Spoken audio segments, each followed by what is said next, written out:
आए थोड़ी देर के लिए जड़ा वाले के वाक़या को, उनके दुख में हम बराबर के शरीक हैं। पिछले साल मैं जड़ा वाले में गया भी था।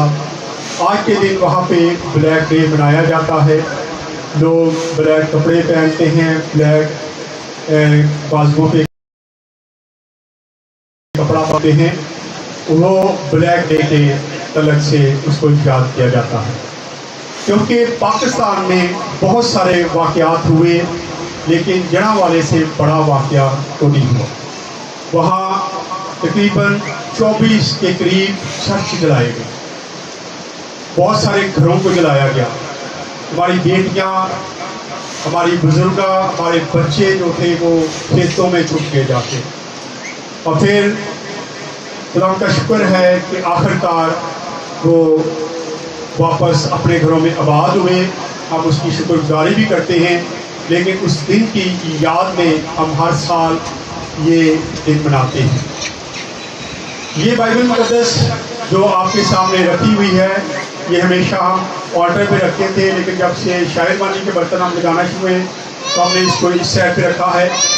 ये 2023 में एक चर्च से जली हुई बाइबल में हमने मंगवाई थी, और ये बॉक्स में इसलिए पैक की गई क्योंकि ये इस काबिल नहीं है कि इसको इस्तेमाल किया जाए। अगर आप इसके पेपर को हिलाएंगे तो ये उस वक्त टूट जाएगा, क्योंकि ये आग जली हुई है, पीछे से सारी जली हुई है। ये हमने फ्रंट से थोड़ा सा निकाला, जहाँ से थोड़ी साफ थी वो हमने हवाला निकाला हुआ है, और इसको हमने इस बॉक्स में रखा हुआ है। तो हर साल हम इसको बाहर रखते हैं, और तमाम पुलिस के तमाम लोग आते हैं, हम दुआ भी करते हैं बार बार, और फिर इसके लिए इसके आगे हम कैंडल जलाते हैं।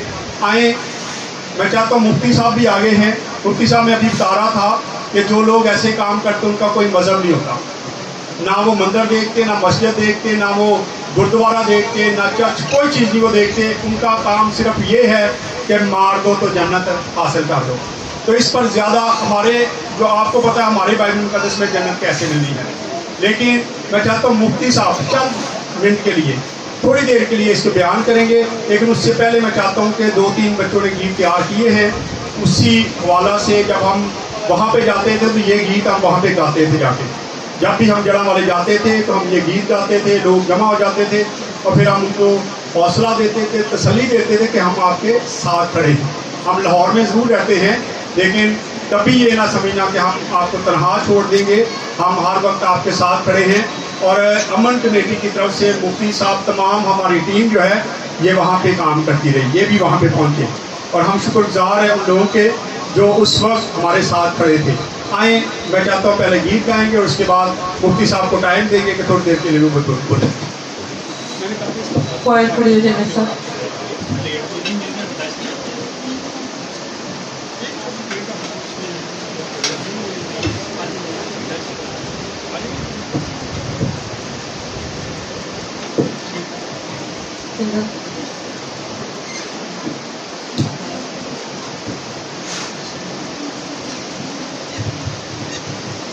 इल्जाम दो, सोना बार दो,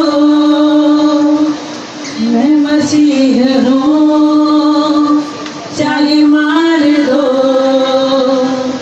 इल्जाम दो, सवार दो, मैं मसीह हूँ, चाहे मार दो। ज़ुल्म सितम कई दर्द हमें एक बार नहीं 100 बार दो। जान देने तक हम वफादार हैं, तान जिंदगी के हकदार हैं। मैं मसीह हूँ, मैं मसीह हूँ, मैं मसीह हूँ, मैं मसीह हूँ, मैं मसीह हूँ।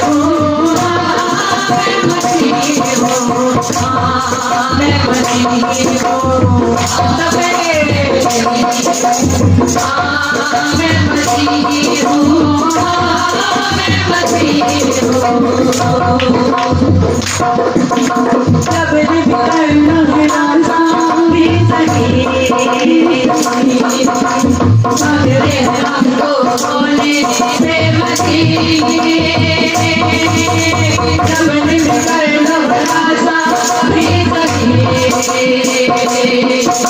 पकड़े हमको होने बेबसी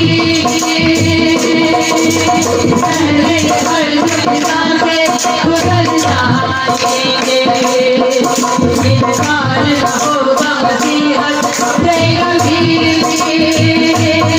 याद से नहीं सकते हम वफादार हैं आजाद जिंदगी के हकदार हैं आमिन मसीह हो आमिन मसीह हो आमिन मसीह हो आमिन मसीह हो आमिन मसीह हो आमिन मसीह आमिन मसीह हो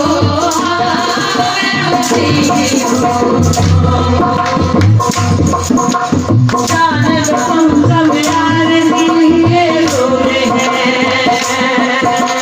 हम तो खुदा के चुने हुए सब लोग हैं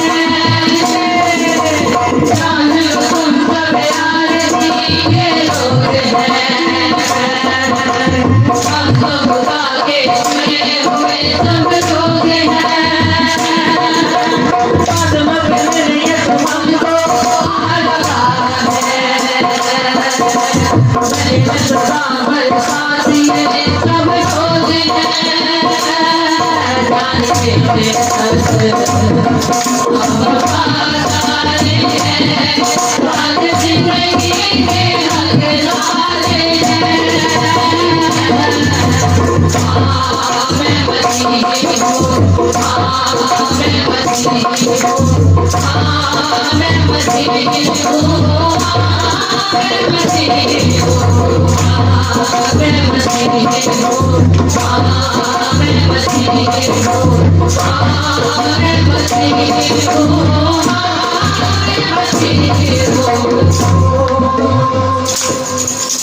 ये बात है साथ चलने का एक दूजे की नाल बनने का ये बात है साथ चलने का एक दूजे की नाल बनने का इस बात पे आनंद करें एक दूजे का सहारा बने एक बात पे आनंद करें एक दूजे का सहारा बने अकेले तुम नहीं हो अकेले तुम नहीं हो अकेले तुम नहीं हो अधूरे तुम नहीं हो मैं खुदा हमारे साथ होगी तो बचाएगा हमें मैं खुदा हमारे साथ होगी तो बचाएगा हमें बचाएगा हमें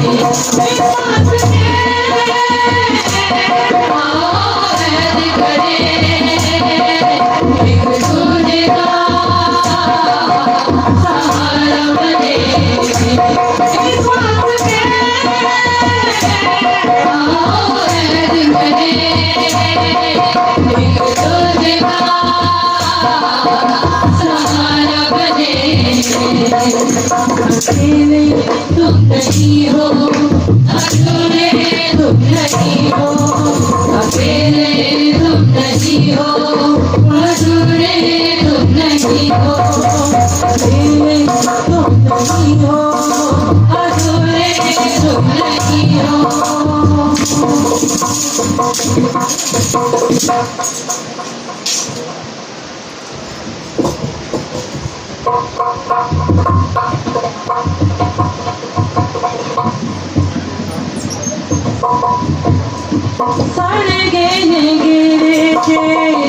टूटियां सलीबानी सारे गेले गेले टुटिया सलीबाने किता गिए साडे नाल साडे हबीबाने साडे गेले गेले टुटिया सलीबाने साडे गेले गेले टुटिया सलीबाने किता गिए साडे नाल साडे हबीबाने किता गिए साडे नाल साडे हबीबाने साडे गेले गेले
इसको गल याद रखो हिसाब देना पैना है हिसाब देना पैना है जवाब देना पैना है इसको गल याद रखो हिसाब देना पैना है हिसाब देना पैना है जवाब देना पैना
जड़ावाले की याद में ये तीनों गीत हम जड़ावाले के लोगों को डेडिकेट करते हैं।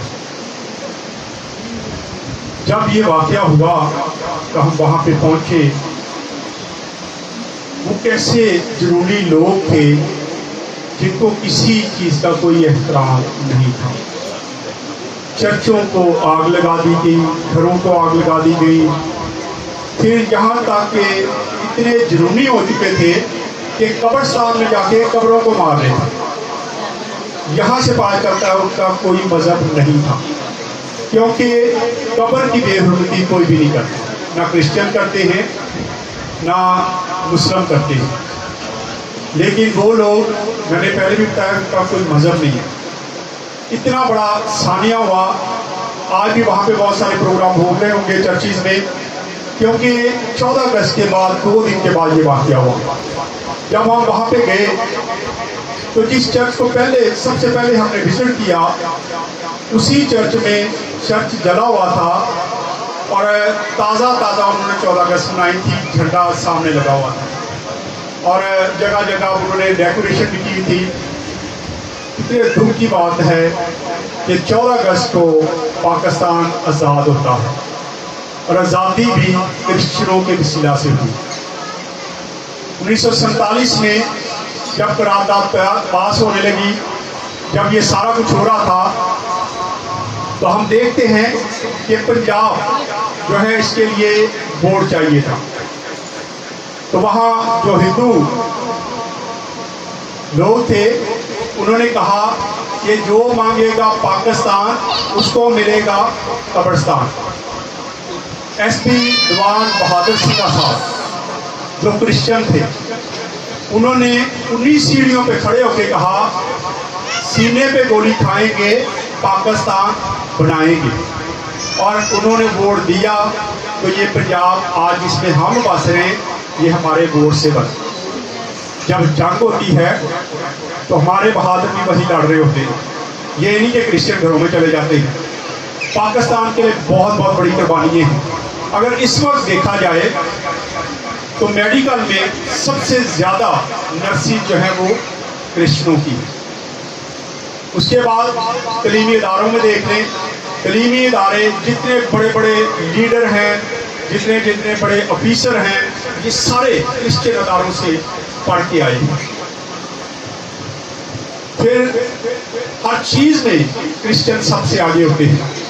जब 2022 में पिछले साल जब जंग हुई 9 मई को, तो उसमें भी हम देखते हैं कि क्रिश्चियन पीछे नहीं हटे कि जी जंग हो रही है तो क्रिश्चियन पीछे हट के, बल्कि क्रिश्चियन भी अपनी पाक फौज के शाना साथ खड़े थे और वैसे उनके अंदर जज्बा था जैसे बाकी लोगों के अंदर जज्बा था।